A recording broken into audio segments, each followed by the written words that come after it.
So Dennis, it's been like 12 years since Eternal Darkness came out, I believe. Yeah. What is it about the current gaming climate that says, hey, it's finally time to revisit, like make a spiritual successor in a sense? Yeah, that's a great question. I think many things. First, games like that just aren't being made anymore. We're looking at an industry, that's evolved to the point where we see a lot of really what I would call blockbuster action movie-like games. Yes. A lot of actions, a lot of spectacle, and they're very good at it. But Eternal Darkness, I think, is remembered for being provocative on the story level and doing things that just normally weren't done in games. And I think with Kickstarter and crowdsourcing and all of these new things coming out, there's a chance that we can actually create a game like this that's not typically created. And certainly Eternal Darkness, when it came out, as popular as it was, did not sell 10 million copies. So the best way it's going to be made is through the proliferation of Kickstarter and things like it. So we're taking a shot. It's something we love. It's something everyone at Precursor wants to do. I've always wanted to do a follow-up to it, and we hope the time is right. And we hope we'll get support because we need support. We can't do this alone. Yes. So you mentioned that like provocative story. That's something that Eternal Darkness had, and that's something that you hope Shadow of the Eternals has. When most people think about Eternal Darkness, I think of the Insanity Effects, which was kind of like the thing that it did that was new and original. Yeah. And a lot of people kind of gloss over the historical body jumping story at this point. Like, yeah. For people who don't even remember that, like what was so evocative about that, and what are you trying to bring from that to your new game? Well, I can answer that question on two different levels. So from a spiritual successor level, Eternal Darkness told a story of characters over 2,000 years of history where they were mortal trying to fight these immortal beings and these very great, prolific gods that if they came into our universe, they would destroy it. And mankind are like insects, and it's very Lovecraft. And so that, in a sense, it had a lot of inspiration from really two things. Resident Evil 2, which I loved, one of my favorite games of all time.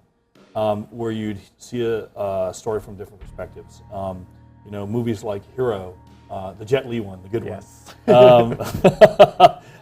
where you'd see a story from different sides, and you've got a lot of flawed narrative in there, and you've got beautiful art direction. And then by the time the thing's all done, you've got this experience where you're just like, wow, that really came together well. That's one of the sort of spirits that I think we're trying to harness out of Shadow of the Eternals. The other, of course, is with the Sanity stuff. The story with that is very, very interesting. Back in the day, I believe it was part work for the IGDA. We were looking at, do violent, video games cause violence? And we did research, and it was very, very clear almost right away that there was almost no evidence whatsoever, and any evidence that was being knocked around was just so tenuous that it was really, really questionable. However, it became clear, it became a hot political potato, and people really kept talking about it. So I was like, all right, well, if people think games are messing with their heads, let's really mess with people's heads. Let's try to do it. And so that was the whole idea of the Sanity Effects, and where we went with it, and plus it really tied in with Lovecraft, of course, and all those kind of things. So we'll be bringing that back as well, breaking the fourth wall, really having people question what's real and what's not. I think that's a level of entertainment because of the interactivity and because of the interaction that you have with video games, that something that we can do significantly differently than other forms of media, which is really exciting. And you really have not seen anything like that in so long. And it's not because it wasn't popular, it's just, it just doesn't fit the mold for the AAA blockbuster titles, and it's really, really hard to do with massive amounts of teams because you have to integrate everything at a certain level, and maybe it's better for a smaller team. Maybe the way that we're approaching it is one of the most optimal ways to do these kind of things, because you really have to have a design from the ground up that really works in with all those things. So you do talk about the small team, and right now it's like under 10 people at Precursor, and it's going to expand if the Kickstarter gets funded. But the game looks like a AAA game. Like Thank you. How is? Yeah, it wasn't like a flattery thing. I mean, it looks like it's really good looking.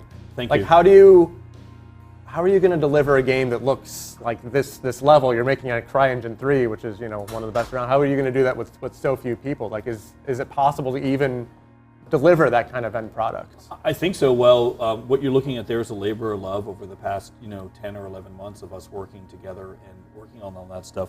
And we're certainly, to be clear, we're going to be doing it with more than just us. We'll be contracting out with some great groups.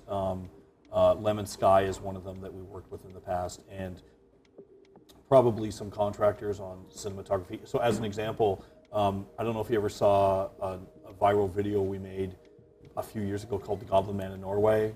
Jay Cheel, he's doing a lot of our videos for our Kickstarter, but he also, if this takes off, wants to work with us on some cinematography. But he's a director for documentaries. He doesn't want to do this full time, but he loves the stuff that we're doing and wants to participate. And then, of course, we've got the Order of the Unseen, which is the community creating content. Okay. So we actually have a lot of people creating stuff. It's not just us. So that's how I think we're going to do it. And certainly the CryEngine 3 has really showed us that that you can do this stuff with not 60 or 100 or 200 people. And it's a really powerful engine, and at the same time, it allows, you're going to laugh, so the particle effects, I worked on those.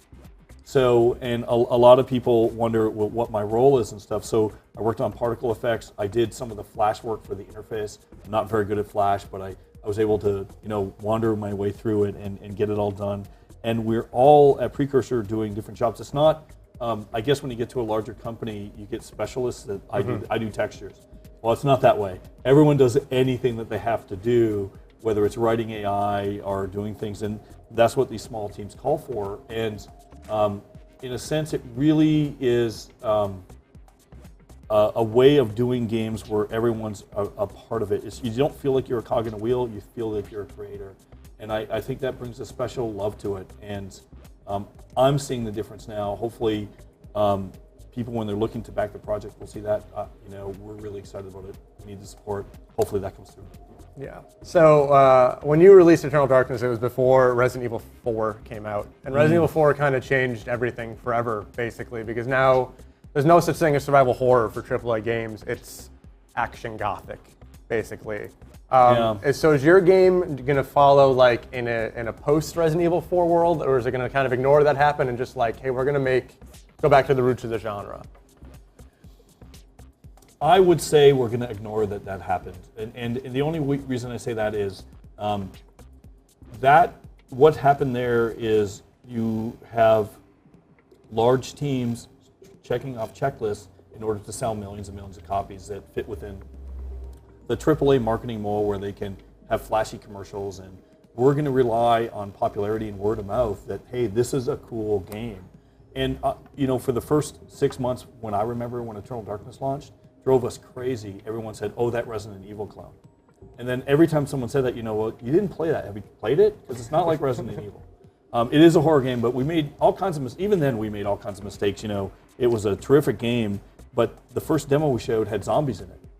I don't want right now any zombies in Shadow of the Eternals. Zombies, I love zombies, I love The Walking Dead, but man, there's a lot of zombies out there right now. So we'll do different things with cultists and whatever comes up. And but at the end of the day, we want to create something that's unique, because this is about doing something different, not about doing something. And it's not, I guess, I'm a huge fan of the old survival horrors. Resident Evil 2 is still one of my favorite games of all time. Still think about it, still think of all the great things they do. And I'm looking forward to hopefully a refresh of harkening back to some of those games that we can maybe see. But Shadow of the Eternals is going to go in a direction that's its own.